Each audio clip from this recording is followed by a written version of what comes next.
Hello dear aspirants, Karnataka ಕಂಡ ಧೀಮಂತ ನಾಯಕ ಮತ್ತು ಕರ್ನಾಟಕದ ಮಾಜಿ ಮುಖ್ಯಮಂತ್ರಿಗಳಾದಂತಹ ಎಸ್ ಎಂ ಕೃಷ್ಣ ಅವರು ನಿಧನ ಹೊಂದಿದ್ದಾರೆ. ಹೌದು, 1932 ಮೇ 1ರಂದು ಜನಿಸಿದಂತಹ ಇವರು 1962ರಲ್ಲಿ ಕರ್ನಾಟಕದ ವಿಧಾನಸಭೆಗೆ ಸದಸ್ಯರಾಗಿ ಆಯ್ಕೆಯಾಗ್ತಾರೆ. ತದನಂತರ 1989ರಲ್ಲಿ ಕರ್ನಾಟಕ ವಿಧಾನಸಭೆಯ ಸ್ಪೀಕರ್ ಆಗಿ ಕಾರ್ಯನಿರ್ವಹಣೆ ಮಾಡ್ತಾರೆ.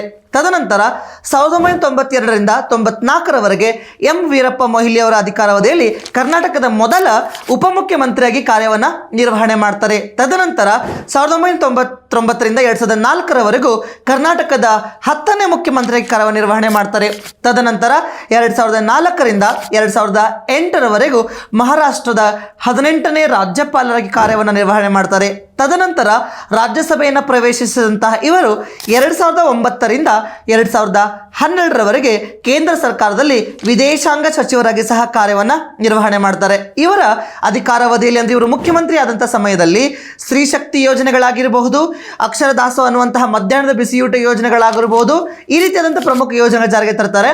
ಜೊತೆಗೆ ಬೆಂಗಳೂರಿಗೆ ಇವರು IT ಟಚ್ ಅನ್ನು ಕೊಟ್ಟಂತಹ ಮುಖ್ಯಮಂತ್ರಿ. ಇಂತಹ ಹೆಚ್ಚಿನ ಮಾಹಿತಿಗೆ ನಮ್ಮ ಪೇಜನ್ನು ಫಾಲೋ ಮಾಡಿ. Thank you.